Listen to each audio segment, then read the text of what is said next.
Hello everybody and welcome back. It is Jeff again coming to you from the Mindcrack server. And I've been looking at a lot of this stuff and I'm not going to work on the balcony today. I think I'm going to start getting this floor put into place.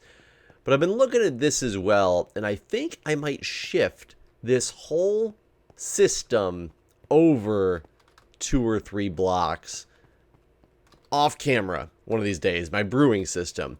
Because if I do that, I would be able to turn this into an auto item sorter as well. Actually, I just need to shift it back a block to make this an auto item sorter. And have a chest somewhere out on the outside where I could just say fill ingredients and it would funnel all my ingredients in and drop them into the proper dispensers that it needs to actually run. I can actually probably do that I might not have to shift the system at all now that I think about it, because if I made like a chest that the ingredients were actually stored in, sitting like right there, let's say I have a chest, I have a hopper that goes out of the chest and into the dispenser, and then this chest would be part of the storage system. I could actually probably fit that in and maybe would only have a problem with this setting right here. Now, that being said, not something I'm got the time to get into right this moment. However, I want to work on this floor. Let me make sure I have the correct blocks to start getting the floor put into place right. I have some of the right blocks. We can at least start with some of these blocks and kind of make some progress and see how things go. Especially with my pick almost dead. I'm going to have to go to the stone pick. I'm going to have to put this guy away for safekeeping and just make a couple of stone picks for this, because I'm worried about that pick breaking, and right now I can still repair it. I don't think it's been repaired yet, and I can add to it and make it better and not have to worry about that. But let's see if I can make a couple stone picks for the time being, and we can get to work. So essentially one of the things I need to do is I need to move this somewhere. I think I'll just move my infinite water spring somewhere here in the back for safekeeping, and we'll be able to take it out at a later time. But so this morning on my way home from the fire station, so today is, you're probably watching this on Friday. It's Thursday to me when I'm recording this because I have to work for the next 4 days in a row. So I'm finding a tough time to get recording time in the next couple days, but we will see what we can do and try to keep this series going as, you know, as well as we possibly can for everybody. But that was weird. I don't know how I switched over to that all of a sudden. They were talking about, I guess yesterday, the Mac stores, Apple app stores, all the Apple related stores apparently ran into a big issue where they couldn't accept credit cards anymore. Their credit card system went down. They couldn't accept credit cards. And I guess what was happening was they went to the old system of credit card taking. For those of you who are too young or just don't remember or whatnot, back before you swiped a card on one of those electronic keypads that they have out there and all ready for you at pretty much every location that you go to now, what they would do is they would make what they call a carbon copy of your credit card. Now, they'd make the carbon copy, they put it in a machine, and they go ka-junk, ka-junk, and like it's a big machine that basically takes the credit card imprint. Hence why the imprints or the numbers on the card are raised. It was because when you did a carbon copy of them, I can't say it was because, this is one of the things that this has to do with, that when you did a carbon copy of them, your raised credit card numbers would then be on the carbon copy. Now, I know for a fact from doing some things with retail and online and things like that, that one of the reasons that you needed to have a carbon copy at the time is the credit card companies have this clause of card in hand and what information you need based on, or need a record of based on whether the customer has their card in hand or not. And that goes to like online purchases and things like that. Now, with a card in hand, you'd make the carbon copy. They'd get the, all your credit card numbers and all that fun stuff. And that was the end of it. It used to be a big way that people would, steal, quote unquote, steal identities and things like that. And you were always worried about the carbon copy because somebody just had access to all your credit card information at that point. At this time when they used to do this, they did not use that CCV number that people might be very familiar with. The CCV number was not something that was used very heavily or at all. I didn't even know about it at the time. Hold on one moment. Sorry about that, guys. Had a phone call, so I continued to do some digging while I was on the phone. But what I was saying about the credit cards is, people would actually go dumpster diving or try to steal those carbon copies of the credit cards from businesses because, like I said, at the time, those CCV numbers, those 3 numbers on the back of your card that you have to put in for online orders and stuff, they didn't exist. I'd never seen them before in my life until I was doing some online shopping. And I remember the first time that something asked me for the CCV number, and I was like, what the hell is the CCV number? And of course they have the what's the CCV number button that you click on and you go to and you find out. And that's the reason I found out what it was and how to use it. On most credit cards, that number is not raised. It's not supposed to be raised, and it's not supposed to be raised for the purpose of when you make a carbon copy. If you carbon copied the CCV number as well, in today's day and age, you could make a bunch of online purchases with somebody's credit card. And that's why they call it the whole card in hand concept. Like if you have the CCV number, in theory, you have the card in hand. Granted, you could just write down all the numbers yourself. But if you happen to get a hold of somebody's carbon copy, you wouldn't have those 3 numbers and therefore be unable to make online purchases because you wouldn't have the numbers to prove that you had quote unquote card in hand.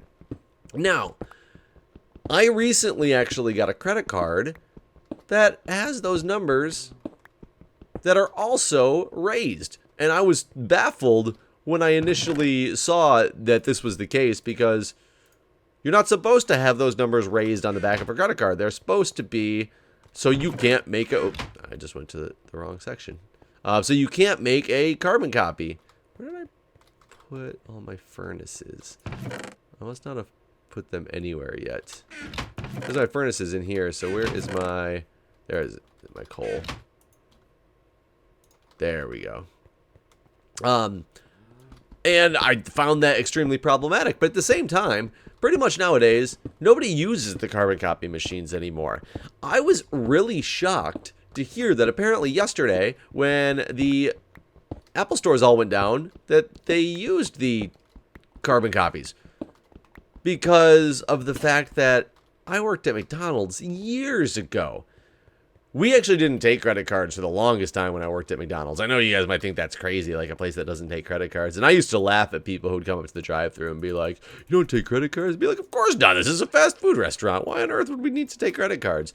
But I have turned myself over into being a person that basically solely pays for things with credit cards because I want to take advantage of it. I earn miles. I earn lots of airline miles. I haven't paid for a flight in a long time because of the way I've been thrifty about money I'm going to spend anyway. I spend it on credit cards that earn me the right miles, and I've flown to multiple conventions and stuff using my miles, and it's great. I love it. Now, granted, it's not necessarily free, quote unquote. There's, annual membership fees and this and that, but it has saved me a decent amount of money in the long run by being able to, do something like that. Now, that being said, when I worked at McDonald's, we first got our credit card machine. It was a satellite machine. Some of the ones that you'd go to, I don't know if you can still go to places like this anymore. I don't know if they still exist, but they have the dial-up machines or ATMs, and you'd sit there and you'd hear the thing actually in the background, like processing your thing, and it would say dialing on the little keypad, and you'd actually hear it going, and it like connect like a fax machine or modem or whatnot, and it would connect in. And then it would take a while and your credit card transaction would go through, and then you'd go about your merry way with your credit card transaction now processing. Now, that was definitely something that they used to do a lot of, but in most systems it's really fast and pretty much instantaneous because it does it either through online or whatever means that it actually does it through. I'm not sure if it's online or if it's satellite through its own proprietary system or what it is. I'm not 100% sure, but you don't need to deal with that weight at most places anymore. Now, we would have the problem at McDonald's, however, where with bad weather, especially a lot of snow, the satellite system goes down. Now, when it gets a blockage and it can't see the line of sight to the sky, that's how satellites still work, is like line of sight stuff. When it can't see the line of sight to the sky, and you couldn't get a good connection on your satellite, hence why people with like satellite TV have a Dish Network, Direct TV. I have Direct TV, and it occasionally we do have an issue when it snows. Not too bad. I guess it used to be a lot worse, like when those systems and stuff first came out, but they.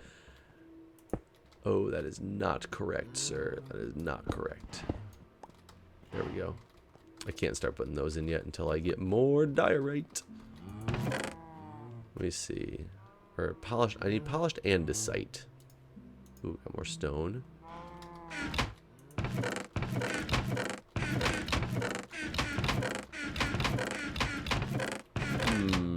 I might not have enough polished. Oh, here we go.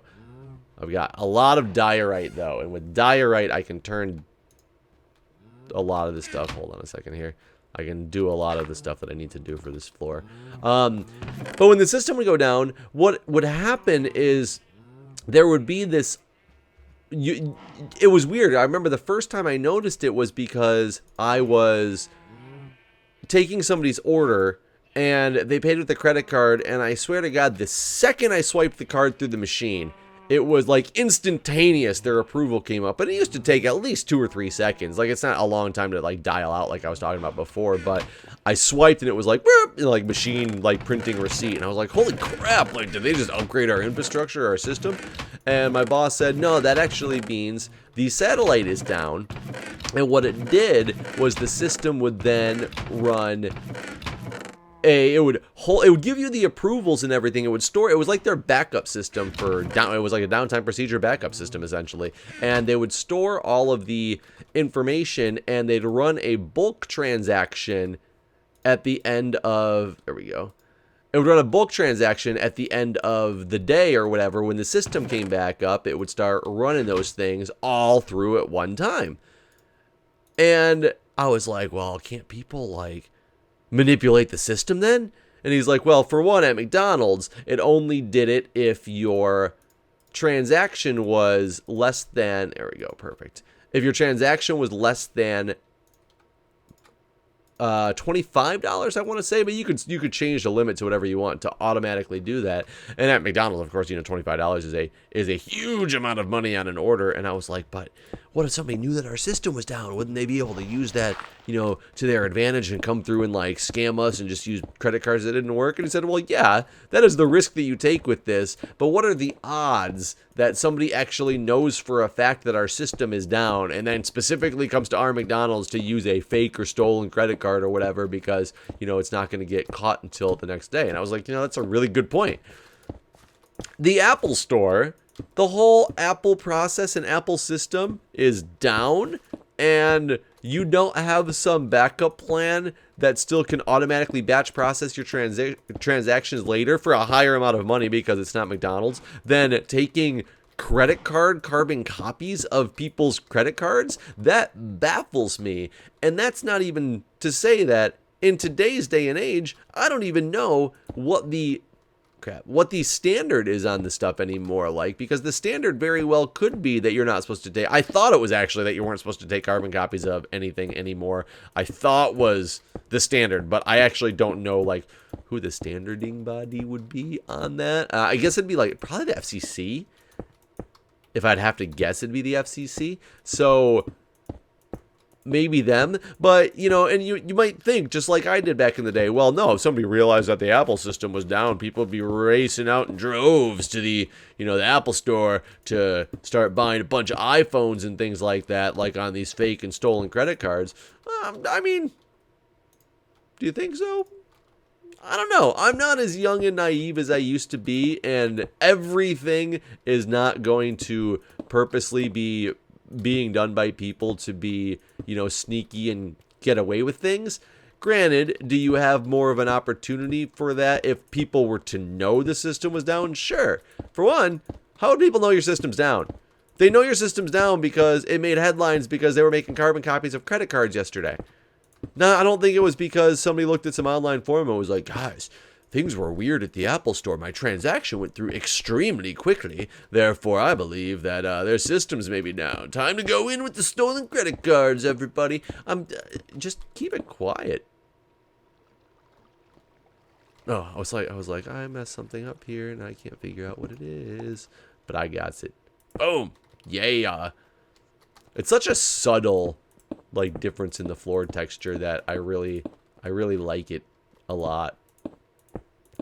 So that really shocked me that they were doing that yesterday. I tell me, when was the last time you saw a carbon copy machine for a credit card? I don't even know when the last time that I saw one was. It has to be at least 4 or 5 years ago that I've seen one. And I even think then when I saw it, it was some little rinky-dink mom and pop shop that didn't even have like a whole like electronic system to do anything with. They pretty much had, you know, all their receipts were written on paper and things like that. And I still felt a little bit kind of sketchy about that. But knowing at the time that I at least had a credit card whose, you know, CCV number was not raised and therefore didn't come as part of the imprint, I wasn't as concerned and as worried. But I don't know, even a place like Apple, that would scare me a little bit that they had carbon copies of my credit cards around. Because yes, I know people are worried continuously about data breaches and, oh, this place let 5 million credit cards go because they had a big online data breach. Yeah, I don't agree with storing the credit card information in your databases either. I don't think that should be something that's legal or allowed unless you're the credit card merchants, not the, you know, the stores, like Sony, all that stuff. Granted, you accept the ability to do it from, you know, places like Amazon and all this stuff to make your purchases easier. I don't know, this society is so weird because we want everything to be so easy for us to accomplish by making things so much less secure and less safe by storing multiple credit cards on Amazon so I can do my one-click purchases. But I'll be, you know, these people that demand that type of option are the same people who get so angry when their credit card information is stolen and how it's such a civil unrest and it's bad. How dare they? You know, I can't believe you didn't take better care of my credit card information. Well, no, you should have taken care of your own goddamn credit card information. If you didn't want other people to have access to it, don't give it to other people to store in their systems. Like, what is wrong with you? I'm guilty. I have my credit card payments stored through, you know, Amazon, Papa John's, you know, all these different places that I order to online that ask to store it. I usually am okay with it. Part of the reason I'm okay with it, I will admit, ow, where you come from? Probably the darkness, is because of the fact that, is this guy? There's no way I took all the stone. This is all polished andesite. Oh, 13. I have very little left. Okay. It blends in together very, very well. Ah, there we go. Oh, there we go. I will need to go through and get a lighting scheme in here, so I don't have to deal with random monsters around all the time. Ah, that's so good. This stuff's going to be covered up eventually, so I don't have to worry about from this point on. But, wow, that's looking good. I really wish I could do something about this, man. I really don't like the way that this looks. I'm thinking about...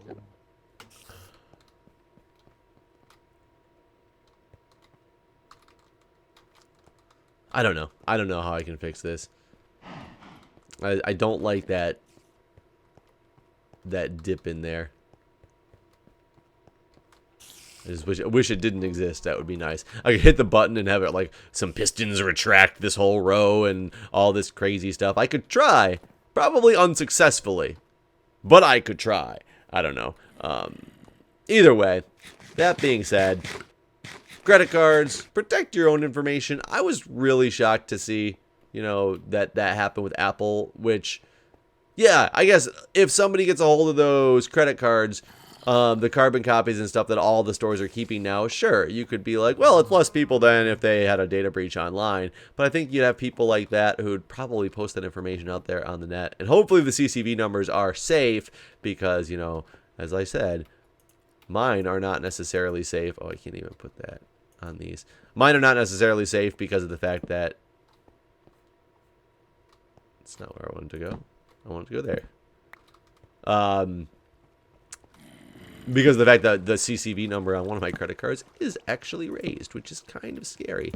But that being said, guys, we've made a little progress with the looks of the floor in here. I've told you some updates for what I plan on doing for back here. One of these days, this base is going to be actually done and up and running. And I see what you did there. I see what you did. So let's go, like, for now. That's why I had that there in the first place. Then I had to break it to get out. Hopefully that protects me a little bit now that it's lit up in here. Hopefully nothing spawns in here. Is that a mushroom? Oh, man. The way that looked over top of, like, something when I came in here, I thought it was a mushroom that was growing. That was weird. Anyways, guys, thanks for watching, and I will see you in the next episode.